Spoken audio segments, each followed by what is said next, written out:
जब राकेश साइकिल से शादी से लौटते हुए एक पुराने कब्रिस्तान वाले रास्ते पर निकल पड़ा, उसे इस बात का जरा सा भी अंदाजा नहीं था कि ये शॉर्टकट उसकी जिंदगी का सबसे डरावना सफर बन जाएगा।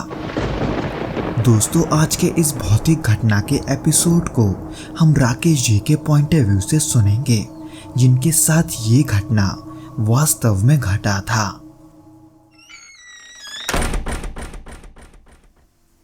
ये 2004 की गर्मियों की बात है। उस दिन गांव से बाहर मेरे एक रिश्तेदार की यहाँ शादी थी।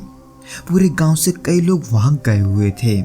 मैं भी सुबह ही निकल पड़ा था, ये सोचकर कि शाम तक घर लौट आऊंगा। दोपहर तक धूप बहुत तेज थी, लेकिन जैसे जैसे शाम हुई आसमान पर बादल घिरने लगे।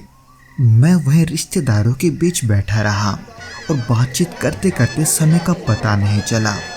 जब मैंने घड़ी देखी तो रात के करीब 9:30 बज चुके थे और गांव में 9:30 बजे का मतलब कि उस वक्त तक सभी लोग खा पी कर सो चुके होते हैं। और इसी वजह से उस गांव से दूसरे गांव तक जाने वाले रास्तों पर उस वक्त कोई चहल पहल नहीं थी। इसलिए मैंने सोचा कि अब मैं और देर करूंगा तो घर वाले परेशान हो जाएंगे, इसलिए मैं तुरंत ही निकल पड़ा। मेरे पास एक पुरानी साइकिल थी, उसी पर मैं धीरे धीरे पैडल मारते हुए उस गांव की सीमा से बाहर आ गया। वहां से 2 रास्ते थे। एक तो बड़ा रास्ता जो बाजार से होकर जाता था, हालांकि वहां से घूमकर जाना लंबा पड़ता था, लेकिन कभी कभी लोग रात में उसी रास्ते का चुनाव करते थे क्योंकि बाजार के पास कुछ रोशनी रहती थी। और दूसरा रास्ता छोटा था जो नदी के किनारे से निकलता था और बीच में एक पुराने कब्रिस्तान के पास से होकर जाता था। दिन में लोग अक्सर उसी छोटे रास्ते से आते जाते थे, लेकिन रात में वहाँ सन्नाटा पसरा रहता था। और अब जब मैं घर जल्दी पहुँचना चाहता था तो इसलिए मैं उसी शॉर्टकट पर निकल पड़ा। मेरे साइकिल के टायर पुराने थे, इसलिए वो हर पैडल के साथ चरमरा रहे थे। आसपास के खेत फैले हुए थे और रात की नमी हवा में घुली हुई थी। शुरू में तो सब सामान्य था, सन्नाटा तो था, लेकिन गांव की रात का सन्नाटा अजीब नहीं लगता। झिंगुरों की आवाज़ और कभी कभी दूर से कुत्तों की भौंकने की हल्की गूंज सुनाई दे रही थी। लेकिन जैसे जैसे मैं आगे बढ़ा, एक अजीब बेचैनी मुझे घेरने लगी। ऐसे लगा जैसे हवा अचानक भारी हो गई हो। न जाने कैसे उस नमी भरे हवा में भी मुझे उमस सा महसूस हो रहा था। उसके बाद थोड़ा आगे बढ़ते ही अचानक मेरे कान खड़े हो गए। पैडल मारने की आवाज़ के बीच कहीं से चर चर की आवाज़ भी आ रही थी, जैसे सूखी टहनियाँ टूट रही हो। मैंने सोचा शायद वो कोई जानवर होगा जो झाड़ियों के बीच में चल रहा है, लेकिन ये आवाज़ लगातार मेरे पीछे से ही आ रही थी, जैसे कोई मेरे पीछे पीछे चल रहा हो।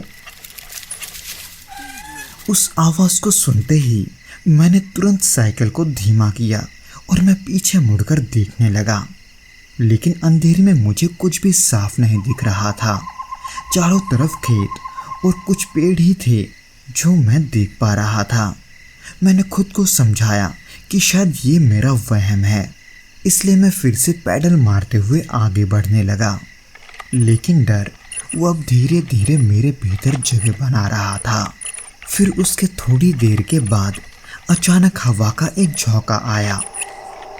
उस झोंके के साथ न जाने कहां से एक अजीब सी बदबू आसपास के हवा में घुल गई। तब हवा में इतनी गंदी हवा भर चुकी थी कि सांस लेना भी मुश्किल हो गया था। और तभी मुझे ऐसे लगा जैसे मेरे कंधों को किसी ने छुआ है। उस एहसास से मेरे पूरे शरीर में झुरझुरी दौड़ गई।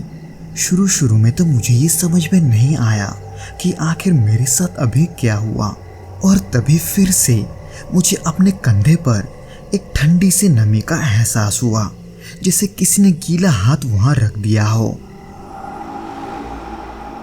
ये होते ही मैं पूरी तरह से कांप गया। मुझसे पीछे मुड़ने की हिम्मत भी नहीं हुई, इसलिए मैं बस अब जोर जोर से पैडल कर रहा था। उसके बाद जैसे तैसे मैंने थोड़ी सी दूरी तय की और कब्रिस्तान के पास जा पहुंचा। ये वही पुराना कब्रिस्तान था जिसके पास मैं कई बार गया था। दिन में ये जगह सामान्य तो लगती थी, थोड़ी टूटी हुई पुरानी कब्रें और झाड़ियों से भरी जमीन, लेकिन उस रात अंधेरे में सब कुछ अलग दिख रहा था। साइकिल की जो हेडलाइट थी वो धुंधली धुंधली जल रही थी। उसकी रोशनी कब्रों के पत्थरों पर पड़कर अजीब सी परछाई बना रही थी। मैं जितना तेज पैडल मारता, ऐसा लगता जैसे परछाइयाँ भी उतनी ही तेज मेरे साथ दौड़ रही है। और तभी मुझे आगे के रास्ते के बीच में कोई आकृति बैठी हुई सी दिखी। उसकी पीठ मेरी तरफ थी। ऐसा लग रहा था जैसे कोई झुककर जमीन पर कुछ कर रहा हो। उसके कपड़े गीले थे और उनसे पानी टपक रहा था। पहले मैंने सोचा कि वो कोई राहगीर होगा, शायद बैठकर आराम कर रहा है, लेकिन जैसे ही मैं पास पहुंचा उसने धीरे धीरे अपना सर उठाया और उस पल मेरे पैरों तले से जमीन खिसक गया। उसका चेहरा बिल्कुल काला था, मानो जला हुआ हो। आंखें लाल अंगारों की तरह चमक रही थी और उसके मुंह से इतनी सड़ी हुई बदबू आ रही थी कि मुझे सांसें रोकनी पड़ी। उसके उस भयानक सूरत और उन खौफनाक आंखों को देखकर मैं घबरा गया। वो नजरें मेरी तरफ ही देख रही थी। ये देखते हुए मैं बेतहाशा पैडल मारने लगा, लेकिन अचानक ऐसे लगा जैसे साइकिल भारी हो गई है, मानो कोई पीछे से पकड़कर उसे रोकना चाहता हो। इसलिए मैंने पूरी ताकत लगाई और किसी तरह से आगे बढ़ने लगा। पीछे से मुझे गहरी सांस लेने की आवाज़ें भी सुनाई दे रही थी, जैसे कोई मेरे बिल्कुल पास खड़ा हो। पर फिर भी मैं डर से कांपते हुए जैसे तैसे पैडल मार रहा था। फिर ऐसे कुछ दूरी तय करने के बाद सब अचानक शांत हो गया। हवा भी अब सामान्य हो गई थी। झिंगुरों की आवाज़ फिर से सुनाई देने लगी, लेकिन दिल इतनी तेजी से धड़क रहा था कि ऐसा लग रहा था कि छाती फट ही जाएगा। उस रात मैं किसी तरह घर पहुंचा, लेकिन उस कब्रिस्तान के पास जो देखा, जो महसूस किया, वो आज भी मेरे जहन से मिटा नहीं है। तो दोस्तों, ये तो था वो घटना जो कि राकेश जी के साथ घटा था। उम्मीद करता हूँ कि आपको ये वीडियो पसंद आया होगा, और अगर आया हो तो प्लीज़ इस वीडियो को लाइक करके इसे अपने दोस्तों के साथ शेयर ज़रूर करना, और हमें कमेंट करके ये ज़रूर बताना कि आपको ये वीडियो कैसा लगा।